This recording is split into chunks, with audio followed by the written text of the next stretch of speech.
MBBS in abroad. Apollo MedSkill 6 years of MBBS program will be completed in 35 lakhs only.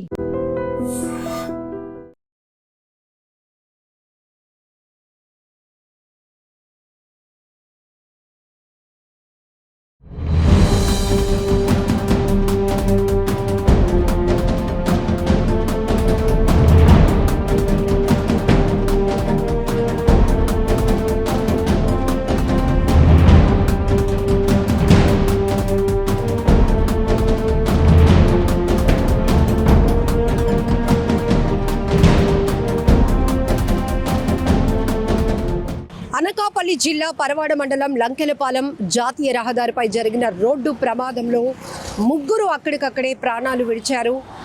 13 మంది వరకు తీవ్రంగా గాయపడ్డారు.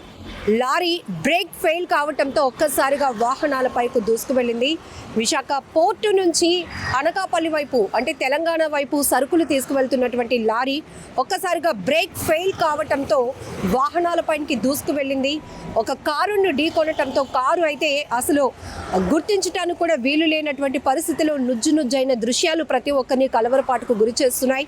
Road ప్రమాదాలు జరుగుతున్నాయంటేనే ప్రతి ఒక్కరు భయభ్రాంతులకు గురి కావాల్సిన పరిస్థితి. ఎందుకంటే ఎక్కడ ఏ రోడ్డు ప్రమాదం జరుగుతున్నా అక్కడ 3 నుంచి 5 పైనే ప్రాణాలు పోగొట్టుకుంటున్న స్థాయిలో రోడ్డు ప్రమాదాలు జరుగుతున్న తీరు ప్రతి ఒక్కరిని తీవ్ర ఆందోళనకు గురి చేస్తోంది.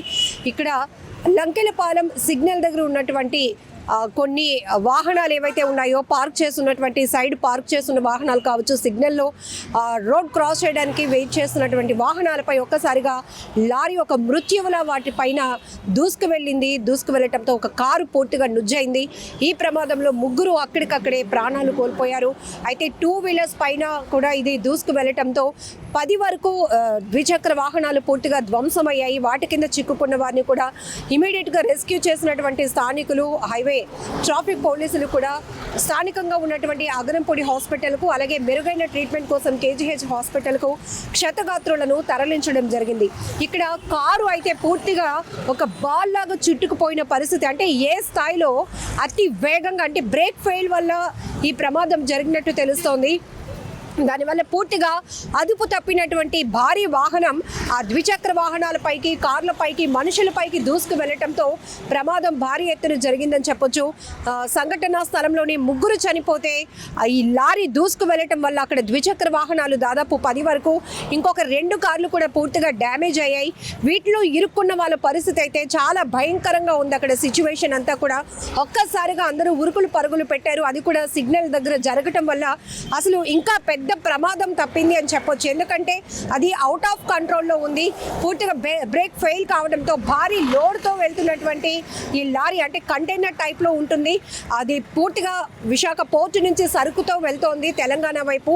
ఇది లంకెలపాలెం నుంచి ఇంకా అనకాపల్లి వైపు వెళ్తున్న క్రమంలోనే ఒక్కసారిగా ఈ లారీ అదుపు తప్పి వాహనాలపైకి దూసుకు వెళ్ళటంతో ఒక కారు అయితే పూర్తిగా అసలు నామరూపాలు లేకుండా నుజ్జైపోయినటువంటి పరిస్థితి.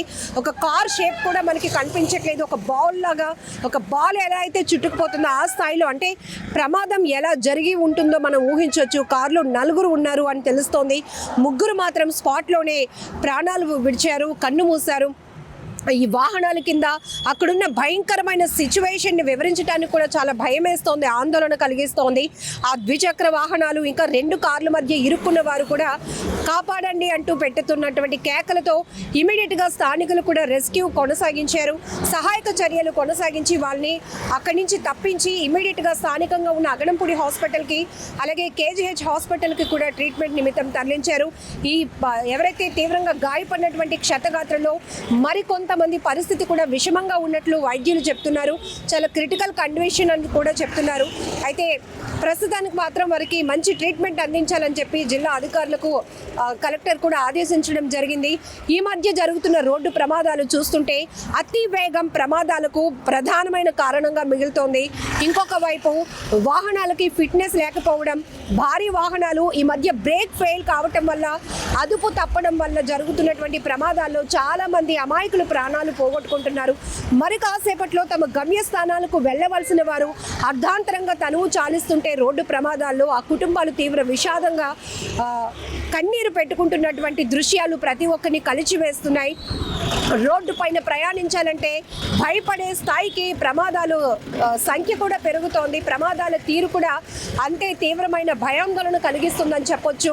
ఎక్కువగా మనం చూస్తున్నాం బస్ యాక్సిడెంట్స్ కావచ్చు, లేకపోతే లారీలు దూసుకొస్తున్నటువంటి ప్రమాదాలు కావచ్చు, కార్లు ఓవర్ స్పీడ్తో వెళ్ళటం, టూ వీలర్స్, ఈవెన్ వ్యక్తిగత ప్రమాదాలు కూడా, సెల్ఫ్ యాక్సిడెంట్లు కూడా, బైక్ పైన అదుపు తప్పడము, చెట్టును ఢీకొనటము. మొన్న మనం చూసాం, ముగ్గురు యువకులు విశాఖలోనే బైక్ స్పీడ్ కంట్రోల్ చేయలేక అదుపు తప్పి ఒక చెట్టును ఢీకొంటే ముగ్గురు స్నేహితులు కూడా చనిపోయినటువంటి పరిస్థితి కూడా ఉంది.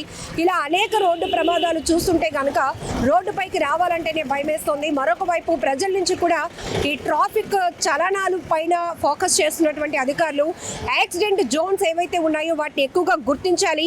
ఇప్పటికే ఈ రోడ్డు ప్రమాదాలు జరుగుతున్న ప్రదేశాలు కూడా ఎక్కువ అవుతున్నాయి. మలుపుల దగ్గర కావచ్చు, లేకపోతే ఓవర్ స్పీడ్గా వెళ్తున్నటువంటి పరిస్థితుల్లో ఎక్కడైతే రోడ్డు ప్రమాదాలు జరిగి ప్రజలు ప్రాణాలు కోల్పోతున్నారో అక్కడ ఎక్కువగా ఫోకస్ చేయాల్సిన అవసరం కూడా ఉంది. వాహనాల ఫిట్నెస్ పైన కూడా పెద్ద ఎత్తున ఫోకస్ చేయాలి. అయితే చలానాల పైన పెడుతున్నటువంటి ఫోకస్ రోడ్డు ప్రమాదాల నివారణపై కూడా అదే స్థాయిలో పోలీసు అధికారులు చర్యలు చేపట్టాల్సిన అవసరం ఉందంటూ కూడా ప్రజలు చెప్తున్నారు. మరొక వైపు అతి వేగం అనేది ప్రమాదం. ఇది ఎవరు కంట్రోల్ చేయలేరు. మనకి సెల్ఫ్ కంట్రోల్ ఉండాలి. రోడ్డు పైన మనం ప్రయాణిస్తున్నామంటే మనం భద్రతగా ప్రయాణం చేయాలి అనేతో పాటు మన వల్ల ఇంకొకరికి ఎవరికి ఇబ్బంది కలగకూడదు అనేటటువంటి బాధ్యత కూడా మనలో ఉన్నప్పుడు మాత్రమే రోడ్డు ప్రమాదాలు తగ్గుతాయి. ఇలాంటి స్థాయిలో ప్రమాదాలు చూడాలంటేనే భయం వేస్తోంది. ఇప్పుడు అనకాపల్లి జిల్లా లంకెలపాలెం జాతీయ రహదారిపై జరిగినటువంటి ఈ రోడ్డు ప్రమాదం ఏదైతే లారీ బ్రేక్ ఫెయిల్ కావడంతో వేగంగా దూసుకొచ్చి ఒక కారును ఢీకొందో, ఆ తర్వాత మరో 2 కార్లు, మరొక 10 ద్విచక్ర వాహనాలు పూర్తిగా డ్యామేజ్ అయ్యాయి. ముగ్గురు ప్రాణాలు కోల్పోయారు. మరో 10 మంది తీవ్రంగా గాయపడి ప్రస్తుతం హాస్పిటల్స్లో చికిత్స పొందుతున్నారు. ఇందులో మరొక ముగ్గురు పరిస్థితి విషమంగా ఉన్నట్లు వైద్యులు చెప్తున్నారు. ఏది ఏమైనా ఈ రోడ్డు ప్రమాదాలు చాలా బాధాకరం. రోడ్డు ప్రమాదాల నివారణకు పటిష్టమైన చర్యలు తీసుకోవాల్సిన అవసరం కూడా చాలానే ఉంది. మరికొన్ని చోట్ల ఈ ఏవైతే ట్రాఫిక్కు సంబంధించి చలానాలు, ఫైన్లు వేసే దానిపైన కాకుండా ప్రజల్ని ఇంకాస్త అవేర్నెస్ చేయాల్సిన అవసరం ఉందని కూడా అందరూ భావిస్తున్నారు. అలాగే సెల్ఫ్ కంట్రోల్ కూడా చాలా ఇంపార్టెంట్. రోడ్డుపై ప్రయాణం అంటే ఒక బాధ్యత, ఒక భద్రతగా మనం వెళ్ళి రావాలి అనేది కూడా ప్రతి ఒక్కరికి ఒక ఆలోచన ఉండాలి. ఎందుకంటే మనం చూస్తున్నాం ఇక్కడ అవుట్ ఆఫ్ కంట్రోల్లో హైవేలో జాతీయ రహదారులపై జరుగుతున్న ప్రమాదాలు, అతి వేగం, కొన్ని సీసీటీవీలో రికార్డ్ అవుతున్న దృశ్యాలు కూడా చూస్తుంటే ఎవరు ఎటువైపు వెళ్తున్నారో, ఎవరు ఏ రూట్లో రోడ్డు క్రాస్ చేస్తున్నారో కూడా అర్థం కాని పరిస్థితి. అక్కడ మనం జడ్జిమెంట్ కూడా ఇవ్వలేని పరిస్థితుల్లో కొన్ని దృశ్యాలు మనకు కనపడుతున్నాయి. ఎవరు వేగాన్ని తగ్గించట్లేదు. ఆ వేగం వల్లే ప్రాణాలు పోగొట్టుకుంటున్నటువంటి పరిస్థితులు ఉన్నాయి. ఏదేమైనా ఈ రోడ్డు ప్రమాదంలో ముగ్గురు ఇప్పటికే మృతి చెందారు. మరికొంతమంది ట్రీట్మెంట్లో ఉన్నారు. కాబట్టి వారు త్వరగా కోలుకోవాలని మనం కూడా కోరుకుందాం. రోడ్డు ప్రమాదాల పూర్తి నివారణకు పోలీసులు, ప్రభుత్వాలతో పాటు ప్రజల బాధ్యత కూడా ఉంది. ఈ రోడ్డు ప్రమాదాలపై నివారణ చర్యల్లో భాగంగా ఎలాంటి యాక్షన్ తీసుకుంటే బాగుంటుంది అనేది కూడా మీ అభిప్రాయాన్ని కూడా తెలపండి. నిజంగా ప్రస్తుతం ఉన్నటువంటి సమాజం దేనికి ప్రయారిటీ ఇస్తుంది?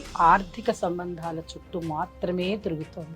మళ్ళీ ఎన్నికలంగానే చాలా విరక్తి కలుగుతాం. మంచి అనిపిస్తుంది కదా. లేడీస్ కూడా ఛాలెంజింగ్ జాబ్స్ చేసినప్పుడు చాలా బాగుంటది. ట్రాఫిక్ అసిస్టెంట్స్ గా నియమించిన ట్రాన్స్జెండర్స్ అందరితో సాల్యూట్ చేయించుకుంటున్నారు. ఫుడ్ డెలివరీ ఇవ్వటానికి వెళ్ళినటువంటి డెలివరీ బాయ్ అనిల్ పై కళ్ళ ముందు